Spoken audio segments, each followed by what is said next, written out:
Hello everyone, welcome to the channel Star Chemistry. Today we will discuss our topic, that is elimination, addition or benzene mechanism for nucleophilic aromatic substitution. इससे जो पिछली class थी या lecture था उसके अंदर हमने एडिशन एलिमिनेशन के बारे में पढ़ा था। आज हम एलिमिनेशन एडिशन मैकेनिज्म के बारे में पढ़ेंगे, जिसका दूसरा नाम बेंजाइन मैकेनिज्म भी है, बहुत इंपॉर्टेंट है। तो देखते हैं, the unactivated aryl halide can also undergo nucleophilic aromatic substitution when attacked by very strong base or nucleophile।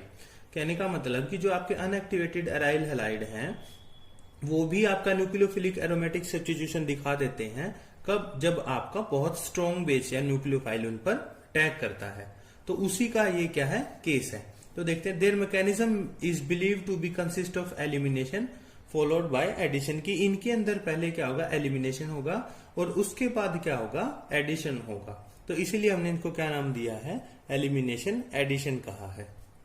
The elimination stage of this mechanism leads to formation of intermediate called benzyne, कि जो ये है इस mechanism में जब आपका elimination होगा तो उस दौरान एक इंटरमीडिएट फॉर्म होगा, बहुत इंपॉर्टेंट, जिसका क्या नाम है, बेंजाइन मैकेनिज्म है। और इसी के नाम पे इसको हम क्या बोलते हैं, बेंजाइन मैकेनिज्म भी बोलते हैं, या फिर आपका एलिमिनेशन एडिशन। लेकिन एलिमिनेशन एडिशन तो बहुत कम ही बोला जाता है, बेंजाइन मैकेनिज्म के नाम से इसको ज्यादा जाना जाता है। तो सबसे पहले हम क्या देखते हैं कि इस बेंजाइन की स्ट्रक्चर ही देखेंगे कैसा होता है। तो उससे पहले एक बार क्या होगा, एक एग्जाम्पल देखते हैं। जैसे आपका ये क्या है, एराइल हैलाइड है, आपका क्लोरोबेंजीन है आपका। जब इस पे बेस है ये, ठीक है, आपका स्ट्रॉन्ग बेस है KNH2, और जब इस पे लिक्विड अमोनिया आपका क्या सोलवेंट है, तो जब इनकी रिएक्शन होती है तो क्या बनता है, आपका एनिलीन प्लस KCl आपका बनता है। तो जो ये अमाइड आयन है NH, ये वाला NH2 नेगेटिव, ये आपका क्या करेगा, एक्टिव स्पीशीज होगा और इसकी वजह से रिएक्शन होगी। तो ये आपका स्ट्रॉन्ग बेस है, ये आपका सोलवेंट की तरह काम करेगा, लिक्विड अमोनिया। तो अब देखते हैं बेंजाइन क्या होता है, बेंजाइन की स्ट्रक्चर। ये हमारा क्या है, बेंजाइन है इस प्रकार का। यहाँ पे जो आपका दो कार्बन है, इनका दो कार्बन पे एक एक्स्ट्रा बॉन्ड हो जाता है, यानी का कहने का मतलब कि एक यहाँ पे ट्रिपल बॉन्ड होता है। तो इसको हम क्या नाम बोलते हैं, बेंजाइन बोलते हैं। It is highly reactive intermediate species which contains an additional bond between two ortho carbon of benzene ring, कि आपकी जो बेंजीन रिंग है उसके यहाँ पे एक क्या होता है, एडिशनल डबल आपका एडिशनल बॉन्ड होता है ये वाला, जिसकी वजह इसको हम क्या बोलते हैं, बेंजीन बोलते हैं। और यहाँ पे अगर हम इसकी स्ट्रक्चर देखते हैं तो जो ये आपका बॉन्ड है एक्स्ट्रा, कि two carbons one bearing the halogen, कि एक तो ये आपका जिसपे हेलोजन है, and other an ortho bearing a hydrogen, एक जो दूसरी जिसके पास हाइड्रोजन है, इस तरफ या इस तरफ से।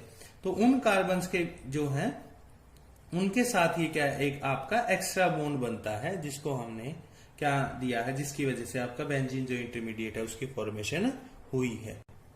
तो ये जो हुआ है, ये आपके दो कार्बन्स हैं जिनके sp2 ऑर्बिटल्स हैं, sp2 ऑर्बिटल्स ओवरलैप हुई हैं इन टू कार्बन्स की, और साइडवेज ओवरलैपिंग से क्या बना है, आपका एक एक्स्ट्रा बॉन्ड की फॉर्मेशन हुई है। ठीक है, तो देखते हैं हम, the extra bond is formed by sideways overlap of sp2 orbitals of two carbon atom and lies along the side of ring, की साइड में आपका जो था लाई कर रहा था। यहाँ पे हमने इसको ऐसे देखा था, ऐसे यहाँ पे ये, इसकी वजह से आपका जो बॉन्ड है उसकी फॉर्मेशन हुई थी। ये आपका क्या है, बेंजीन रिंग है, और यहाँ पे आपके HH जुड़े हुए थे। तो the sideways overlapping responsible for the new bond is poor so that it is very weak bond, कि ये जो बॉन्ड है ये कैसा वीक है। क्यों वीक है, क्योंकि जो ओवरलैपिंग हुई है वो उतनी अच्छी नहीं हुई है, स्ट्रॉन्ग नहीं है, और उसकी वजह से वीक है। That is why benzyne is highly reactive, और इसी वजह से जो आपकी बेंजाइन बनती है वो कैसी है, बहुत ज्यादा रिएक्टिव है। तो अब मैकेनिज्म देखते हैं। तो जो बेंजाइन मैकेनिज्म है उसमें कितने, दो स्टेप्स है। कौन कौन से, पहला तो एलिमिनेशन और दूसरा एडिशन, इसीलिए हमने इसको क्या कहा था, एलिमिनेशन एडिशन कहा था। अब जो एलिमिनेशन है उसके अंदर भी दो स्टेप है, तो देखते हैं। ये आपका एराइल हैलाइड था क्लोरोबेंजीन, तो फर्स्ट स्टेप क्या होगा, removal of H from one of ortho position with respect to halogen, कि जो हेलोजन के ऑर्थो पोजीशन है या फिर या यहां से क्या होगा, इन दोनों में से किसी भी पोजीशन से एक हाइड्रोजन का रिमूव H जो आपका एटम है उसका रिमूवल हो जाएगा। किसके द्वारा, जो आपका ये अमाइड आयन है इसकी वजह से अमाइड आयन इस पे अटैक करेगा और हाइड्रोजन इसका रिमूवल हो जाएगा। रिमूवल होने से क्या बनेगा, आपका कार्बन आयन की फॉर्मेशन होगी। ठीक है, कार्बन आयन प्लस अमोनिया बनेगा। अब दूसरे उसमें क्या होगा, स्टेप में जो एक कार्बन आयन था इसकी वजह से क्या बनेगा, आपका फॉर्मेशन ऑफ बेंजाइन इंटरमीडिएट होगा। तो देखते हैं, ये इस पे अटैक करेगा, यहाँ पर जो आपका Cl है ये रिमूव हो जाएगा। तो आपकी क्या बनता है, बेंजाइन इंटरमीडिएट बनता है, साथ में आपका क्लोराइड आयन है वो रिमूव हो जाता है। तो ये हमारा कौन सा था, फर्स्ट स्टेप हमने देखा जिसका क्या नाम था, एलिमिनेशन। इसके बाद हम देखते हैं second step, that is addition. तो देखते हैं एडिशन में क्या होगा कि फॉर्मेशन ऑफ कार्बन आयन, दोबारा से जो आपका क्या है कार्बन आयन की फॉर्मेशन होगी। आपका बेंजाइन था उस पर NH2 जो है वो अटैक करेगा और जो ये बॉन्ड एक्स्ट्रा बॉन्ड था ये शिफ्ट हो जाएगा। यहाँ पे शिफ्ट होने की वजह से क्या होगा, आपका फिर से कार्बन आयन है उसकी फॉर्मेशन हो जाती है। अब कार्बन आयन की फॉर्मेशन होने की वजह से क्या होगा, सेकेंड स्टेप में abstraction of H from solvent, जो आपका अमोनिया था, लिक्विड अमोनिया आपने सोलवेंट लिया था, वहां से क्या होगा H की एब्स्ट्रैक्शन होगी। ये कार्बन आयन इस पे अटैक करेगा और हाइड्रोजन उसको अपनी तरफ जोड़ लेगा यहाँ पे। तो ये आपका क्या बन जाता है, NH2 plus NH2 negative amide ion, ये आपका रिमूव हो जाता है, बच जाता है अलग से। तो ये जो आपका बना है क्या है, एनिलीन की फॉर्मेशन आपके पास हो जाती है। तो ये आपका कंप्लीट क्या था, बेंजाइन मैकेनिज्म था, जिसके अंदर हमने मैकेनिज्म पढ़ा और जो आपकी बेंजाइन है उसकी स्ट्रक्चर को स्टडी किया। इसके अलावा भी आपके पास क्या है, एक और एग्जाम्पल है जिसको हम स्टडी करते हैं। तो ये हमारे पास है, ठीक है, ऑर्थोब्रोमो एनिसोल है और ये आपकी कैसी है, मेटाब्रोमो एनिसोल है। तो आपके पास ये दोनों हैं, ये जब दोनों आपका क्या करते हैं, बेंजाइन मैकेनिज्म शो करते हैं, तो उसके बाद क्या आपकी रिजल्ट बनता है वो हमारा यहाँ दिखाया हुआ है। तो ये क्या है, अमाइड आयन है, अमाइड आयन क्या करेगा, आपका हाइड्रोजन है उसको रिमूव कर देगा।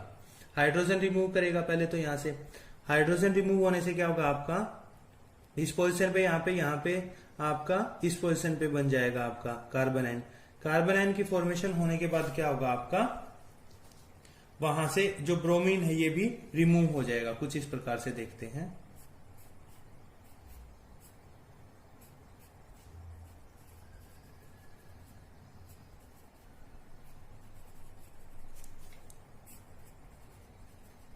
ये आपका था, इसने अटैक किया, यहां से इसको रिमूव कर लिया। तो उसके बाद क्या होगा, आपका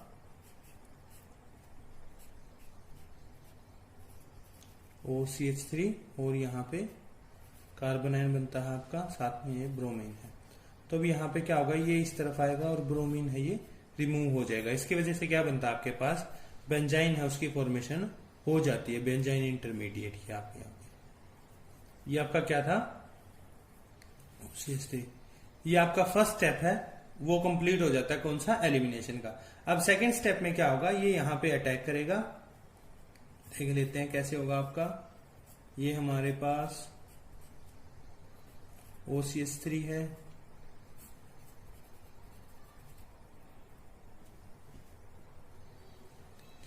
ये क्या करेगा, यहाँ पे अटैक करेगा। अटैक होने की वजह से ये यहाँ पे आके फिर से आपके क्या बनेगा, कार्बन आयन की फॉर्मेशन हो जाएगी। OCH3 NH2 और यहाँ पे आपका क्या बनेगा, कार्बन आयन।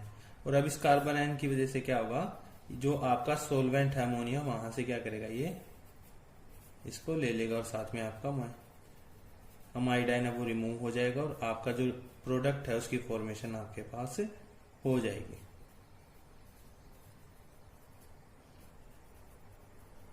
ये हमने एक एग्जांपल के थ्रू इस मैकेनिज्म को स्टडी कर लिया है। बाद में इस जो मैकेनिज्म था इसके एविडेंस में कुछ सपोर्ट भी दिए गए थे कि जो एविडेंस मैकेनिज्म है इसी से फॉलो हुआ था, जिसमें आपने क्या किया था, आपने आइसोटोप ले लिया था यहाँ पे कोई भी, और उस आइसोटोप की मदद से आपने रिएक्शन करवा के दिखाई थी कि कौन सी जगह आपका प्रोडक्ट है उसकी फॉर्मेशन होती है। तो यहीं पे हम हमारा जो आज का टॉपिक है उसको खत्म करते हैं। आपको आज का टॉपिक कैसा लगा जरूर बताइएगा।